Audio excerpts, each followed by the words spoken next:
Imagine a young boy born into poverty, forced to quit school at 14 and work tirelessly in the fields just to survive. He ran away from home 4 times, only to face failure after failure. Yet this same boy went on to build one of the world's largest car manufacturing empires, defying every obstacle life threw at him. But how did he turn relentless struggles into monumental success? This is the untold story of Chang Ju-yung, the man behind Hyundai, a story of grit, resilience, and an unshakable vision. Stay tuned, because this journey is nothing short of extraordinary. Chang Ju-yung was born in 1915 in a village named Tongcheon in Korea, a village now located in North Korea. At that time, the whole of Korea was a single country ruled by Japan. Chang was the eldest of 7 siblings and came from a poor family. Because of this, the entire family had to work in the fields. At the age of 14, Chang had to leave school due to poverty and began working in the fields with his parents. Despite working all day, he earned very little money and often went to bed hungry. This situation forced him to question whether he should spend his entire life in such conditions. First attempt to escape.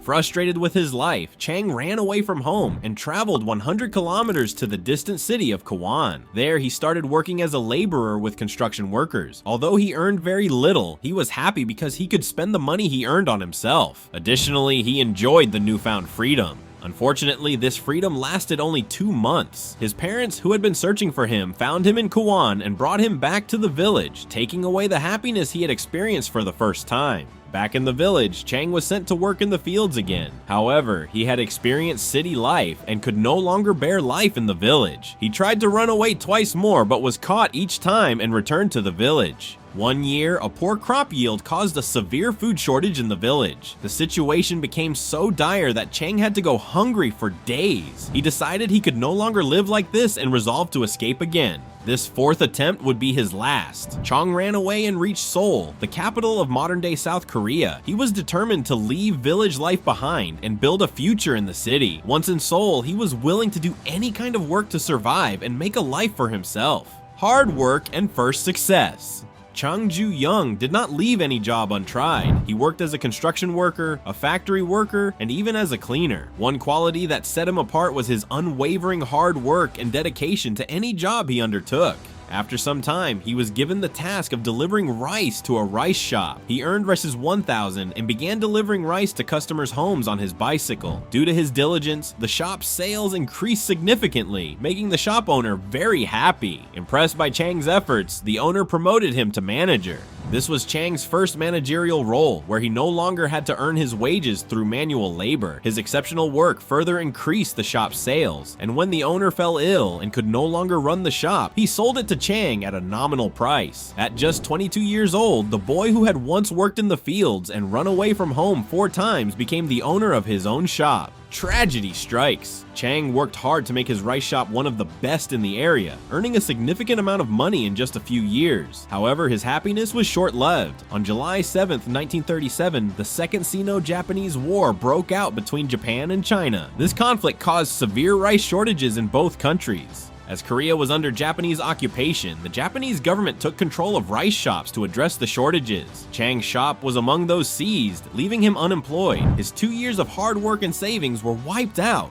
Expansion into construction. The American Army required buildings for its operations, and Chang saw an opportunity. In 1947, he established a construction company named Honda Civil Works. Initially, the company focused on constructing small houses and short road stretches, sufficient for a new business. However, Chang aspired to secure larger projects. His ambitions were interrupted on June 25, 1950, when North Korea, with the support of the Soviet Union, launched an attack on South Korea. Since Seoul was near the North Korean border, Chang fled to Busan for safety. Resilience during war. Even in Busan, Chang refused to give up. He assessed the situation and identified a new business opportunity. The US Army had arrived to assist South Korea, creating a demand for tents, warehouses, and temporary buildings. Chang restarted his construction business and began offering his services to American officials. Thanks to the US's generous budget, Chang's company quickly secured contracts. He and his team worked tirelessly to complete each project. This hard work not only earned him a reputation for reliability, but also fostered strong relationships with both American officials and the South Korean government.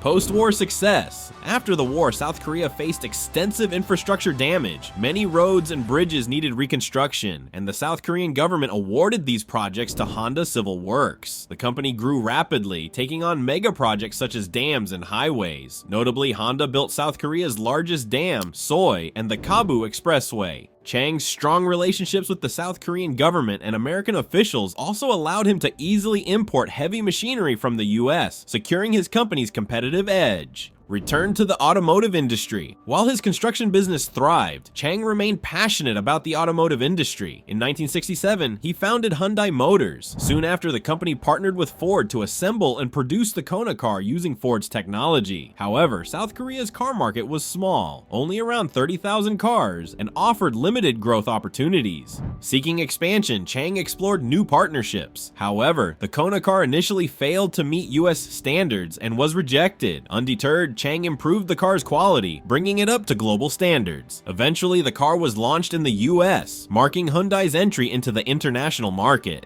Despite initial ridicule due to its affordability, Hyundai's cars gradually gained recognition for their improved quality and value. The company introduced new models and expanded its market reach, including the US and other countries. Within a short time, Hyundai became one of the largest car manufacturers in the world. Chang Ju-yung, who began his journey with a rice shop, became the founder of a successful multinational company. In his later years, due to declining health, he retired and handed over the company to his sons. In 2001, Chang passed away, leaving behind Hyundai, the world's third largest car manufacturer. Interestingly, the Hyundai logo, the letter H, symbolizes more than just the name. It depicts two people shaking hands. One represents the company, and the other a satisfied customer. So Chang Ju-young's incredible journey from a penniless worker to the founder of a global empire is proof that resilience and determination can conquer even the toughest odds. But here's the real question: what would have happened if he had given up after his first failure, or the second? The truth is, the world might never have known the legacy of Hyundai.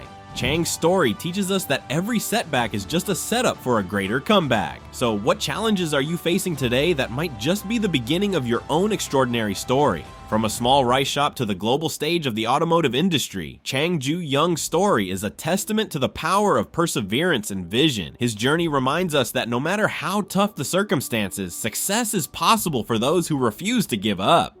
If this tale of grit and perseverance inspired you, don't forget to like, share, and subscribe. Who knows? The next great empire might just be built by someone watching this video. See you in the next amazing story.